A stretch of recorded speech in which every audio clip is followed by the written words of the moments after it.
الحمد لله رب العالمين، صلوات ربي وسلامه على المبعوث رحمة للعالمين وعلى آله وأصحابه أجمعين. أما بعد، برادران عزیز و نمازگزاران محترم، خداوند را به تمام نعمت‌های داده شکر میکنیم. همیشه دست به دعا برای آنان میبرداریم که پروردگارا در دنیا هستند و توفیق ایمان ندارند، توفیق اسلام ندارند. الله تعالی همه را بس هدایت و بس صراط مستقیم هدایت کند، این گنجینه و گوهر ایمان نصیب کند. پروردگار گذشتگان من و شما را رحمت و مغفرت کند. برادرانی که در مهاجرت هستند، پروردگار را تن صحت، عمر دراز، خاطر جمع، سالم و غانم به وطن برگرداند.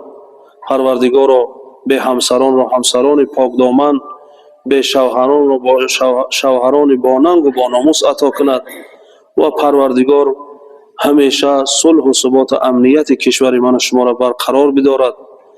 ربنا تقبل منا انك انت السمیع العلیم برحمتك یا ارحم الراحمین. برادران عزیز، حسب ترتیب سوره هایی که من و شما دنبال میکنیم در قرآن عظیم و شان و دنبال قاریا که پیش هر روز میخوانند و من و شما از دنبال اونها با معانی و احکام و چند از مفهوم اون سوره ها را بیان میکنیم. سوره نوبتی ما سوره هود هست، یعنی به نام هود علیه السلام گذاشتگی هستند این سوره را. سوره هود البته از سوره های مکی هست، تقریبا 123 آیت و 10 رکوع دارد و سوره هود همین یک نام قطعی مشهور است، یعنی مثل سوره توبه و دیگر سوره ها چند نام ندارد، فقط به نام هود سوره الهود هست، ذکر هست. 4 پیامبر از عرب هست. پیامبر صلی الله علیه وسلم میگه که 4 نبی از عرب هست. وقتی که پرسیده شد از او، ابوذر غفاری اینا پرسیدن، پیامبر صلی الله علیه و سلم چی گفتن؟ گفتن هود و صالح و شعیب و نبیک یا ابوذر، یعنی هود علیه السلام، صالح علیه السلام، شعیب علیه السلام و پیامبر تو ای ابوذر یعنی محمد صلی الله علیه و سلم. اینا 4 نبی از مردم عرب هستند. سوره هود به نهایت سوره هست که در زمان نازل شد که پیامبر صلی الله علیه و سلم هم امک خود و هم همسری که در راه دعوت او را راهنمایی میکرد. در صحیح البخاری نصیحت هایی که خدیجه مادر من و شما همسر یکم پیامبر صلی الله علیه و سلم در راه دعوت گفتگی هم پیامبر چگونه دعوت بکن، یعنی سوره هود بعد وفات همین خدیجه نازل شدگی است. یعنی خیلی پیامبر خدا غمگین بودن و از این که پیامبر خدا این کسا را از دست دادگی بود، خصوصا امکش اینا را، بالای این در راه دعوت مشکلات به نهایت زیاد شد، مانع بسیار شد، منعش میکردن، دعوت کردنش نمیماندن که مردم با راه هدایت به سوی صراط مستقیم، به سوی یکتاپرستی دعوت کند. این مشکلات برای پیامبر بسیار شد. بنابر این سوره هود قصه انبیا علیه السلام میکند بر محمد صلی الله علیه وسلم و میگوید که ببین برادران را از انبیا که در راه دعوت چگونه مشکلات را پس سر کردند.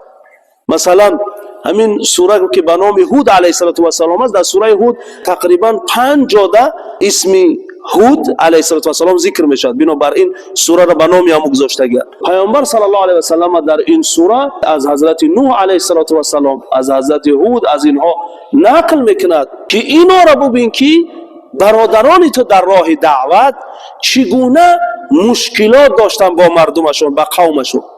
و حتی میگه که ما این قصه های انبیا را در تو گفتیم ای محمد لنثبت به فؤادک، تا اینکه ما دل تو را، قلب تو را مستحکم بسازیم، تا اینکه ما دل تو را قوت و درمان ببخشیم بر این قصه ها که دیگر انبیای برادرانت که گذشتن با قوم و قبیلشان در همین جنگ، در همین مناقشه بدن.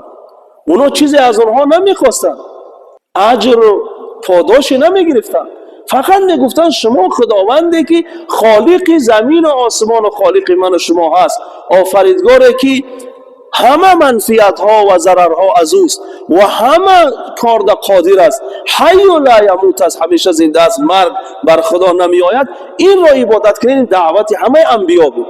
برای همین در این سوره هود اصلا بگیریم اینها را نقل کردن که قلب رسول اکرم صلی الله علیه و سلم در راه دعوت مستحکم باشد.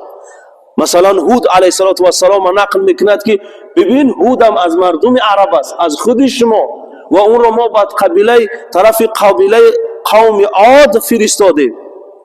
عاد اینا در احقاف زندگی میکردن. احقاف یعنی زمین عربستان سعودی امروز، زمین یمن و عمان شهر هست، اینا همین زمین احقاف است، جای رگزار.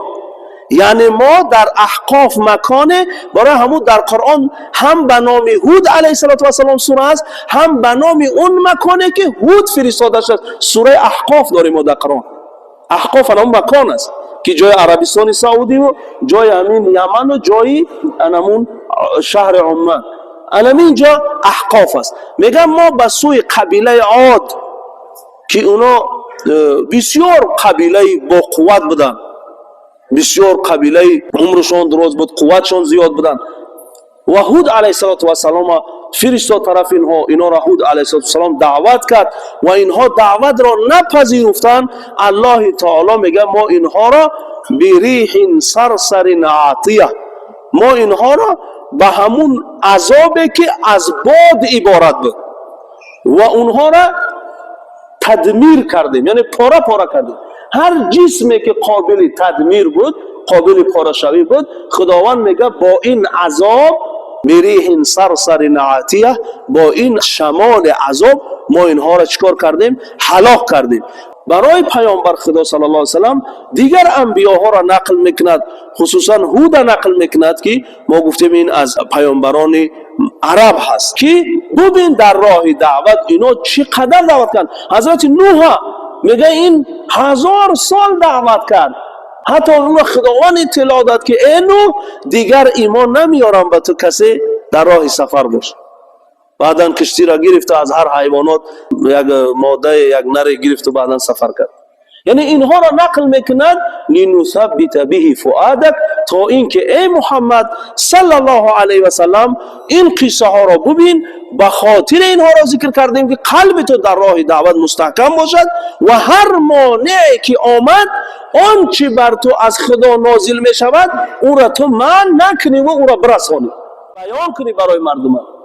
برای شما باز یک حدیثی از پیامبر صلی الله علیه و سلم نقل میکنیم، با همین دعا میکنیم.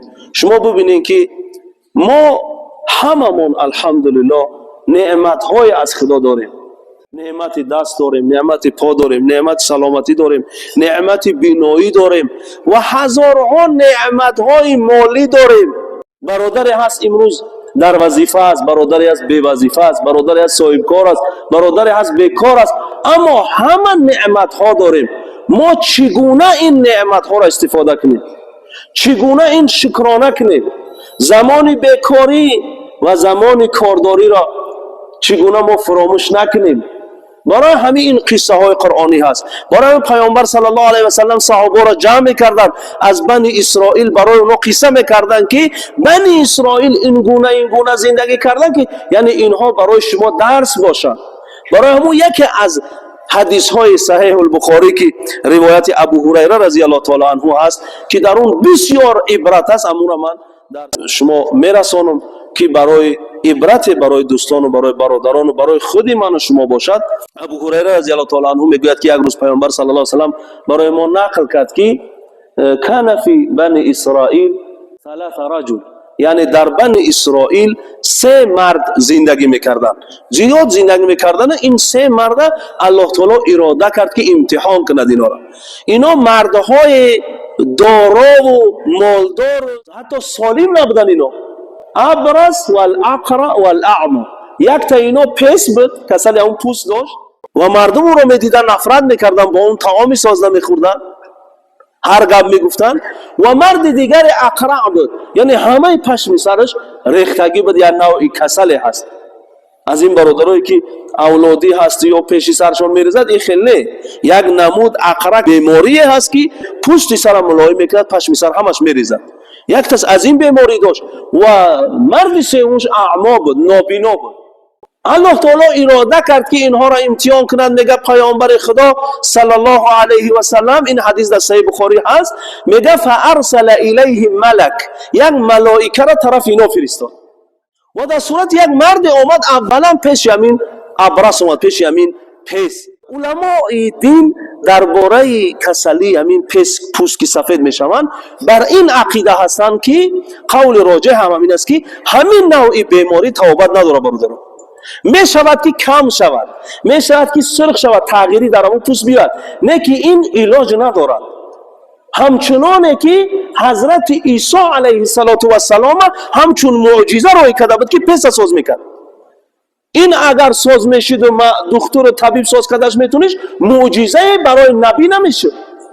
حضرت عیسی علیه السلام به همین خاطر یکی از معجزه هاش همین بود که پس ساز میکرد. به هر حال در دیدگاه علمای دین این نمود بیماری تبابت نداره. این ملائکه در صورت یک مرد پیش اینا آمد. اول پیش کی آمد؟ پیش همون پس. با این سلام دعا کرد، گفت ای شیء احب الیک، چی چیز گفت دوست می‌داری برادر؟ چی چیز در زندگی مهمه؟ گفت احب جلد الحسن و لون الحسن، من همین پوست زیبا و رنگ زیبا را دوست می‌دارم. قد قذرنی الناس، مردم را بسیار بلا و بتر میگن، پیسه و فلان این خلقه. من میخوام همین گپی مردم از خودم دور کنم، من جلد زیبا پوست زیبا داشتم. این ملائکه بود، این محض کرد بدن این را، این ساز شد. حضرت پیامبر صلی الله علیه و سلم نقل کرده است. همین همون چیزی هست که در ذهن برادران میاد که خدا بخواهد، خدا روی کرد که امتحان کند، خدا شفا داد. این ملائکه محض کشید. حالا میشید که به محض کشیدن هم شفا بیابد، لیکن دنیا دارالاسباب است. محض کشید ساز شد. گفت که از مال چی را دوست می‌داری؟ گفت شتر. یک شتری بچه‌زای حامله دار این را داد و رفت پیش مردی اون که اقرع بود، یعنی از پوستی سر همه پشماش ریختگی بود، کل بود. پیش اون رفت، اون را گفت که چی چیز تو دوست می‌داری؟ بعد سلام و دعا او گفت که شعرا حسن، موی زیبا را دوست می‌دارم. مردم را بسیار بد میگه برای این سر. اون را محض کشید، موی سر خوشروی برای اون پیدا شد، از دیگر موی ها فرق میکرد. پیش اون نابینا رفت. نابینا دیگر نابینا، شخص معذور. گفت چی چیز دوست می‌داری؟ گفت احب ان ابصر الناس، من دوست می‌دارم که مردم را ببینم. من تا زیر خواهر و مادر من ندیدم، هیچ کسی را ندیدم. احب ان ابصر الناس، دوست می‌دارم که مردم را ببینم، یعنی بینایی میخوام. محض کشید جد چشمای اونم بینا شد. این ملائکه در صورت مرد رفت، سالها بعد برگشت. او انسانی که چیزی نداشت امروز دارا شد، وظیفه دا نبود امروز بالای وظیفه آمد. خودش را بشناسد که اون جز بنده خدا، جز از یک مرد و زن دیگر چیزی نیست. همیشه دنبال خدمت خلق باشد، دنبال پرهیزگاری باشد که با کسی ظلم نکند، حرام نکند، و دنبال این باشد که با منفعت ترین جامعه باشد که بهترین بنده خدا باشد. پیغمبر گفت بهترین شما پیش خدا کسی هست که منفعتش در مردم میرسد، با تواضع باشد، الله را میبردارد. بسیاری برادران را دیدیم که منمنی میکنند، از کجا به کجا آمدن رسیدن، با صد بیماری دیگر گرفتار شدن. میگه افتادگی آموز اگر طالب فیضی، هرگز نخرد آب زمینی که بلند است. همون سه برگم در درونی دره، آب در او بالا نمیسته. من تواضع رفعه الله، کسی تواضع کند الله را میبردارد. برگشت پیش اینا اومد، لهذا وادی من الابل و لهذا وادی من البقر و لهذا وادی من الغنم. وقتی که برگشت آمد، این آدمی پس یک وادی شتر داره. این دیگه او آدم معمولی و آدم معذور و کسلی نیست، اما در خدمت همیه. این تماما دیگه نامشان فرق میکنه و سلام دعاشان فرق میکنه. و اونه که کل بود و اونه که از این بیماری سر داشت، یعنی یک وادی گاو دارد. اونش که نابینا بود اونم صحت سلامت یک وادی گوسفند دارد. این ملک اضافه در صورت همون پس آمد. مرد کسلی پس دارد. آمد گفت رجل مسکین، مرد فقیرم گفت این قطع علی الحبال، رهگیرا تمام شده و خونه رو رفتن هم میتونم. گفت چی گفتنی؟ گفت میگم همین شتر بچه ها یک شبت بفروشیم رهگیرا کنیم به خونه رو بریم به پیش کودکا رو بریم. اون دیدین مرد فقیر پس و این بیماری گرفتار است. با همون چه خیلی آمد گفت که من خطا خدمت کردن نمیتونم ندارم. گفت اگر این مولا را دیده اومده این شترا را هذا جدنا عن جدی، ما بای بودیم یا بابام میراث موندگی، پدرم بای بود بابام بای بود، همین میراث همین تا اومده است، این تو قمال خودم نیست. یعنی این مال ما بای گذشتگی ما میخواد میراث نگرفتگی. اون ایستاد گفت که اما کنت رجلا ابرص، اویا تو مردی پس نبودی که خدا تو را شفا داد و هیچی نداشتی یا شتر داد این وادی را پر کردی؟ امون نیستی؟ گفت نه. گفت سراغه را ناجا گرفته. ما خیلی نبودیم. گفت این از بابا مادم با گذشتگیم، این از بابا ماندگی است و خدا خدمت کردم نمیتونم. گفت من خیلی نبودم. گفت این کنت کاذبا، اگر تو دروغ بگویی میداند که کیه، خودش آمده بود ایرا سبب شفا شده بود. گفت اگر تو دروغ بگویی الله تعالی ترا با همون اصل و وصف پیشکیت بر بگردونه. گفت دعای بعدش کرد. پیش اون مرد رفت که اون مرد چی دارد؟ گاو دارد، همونه که بیماری سر داشت، کل بود.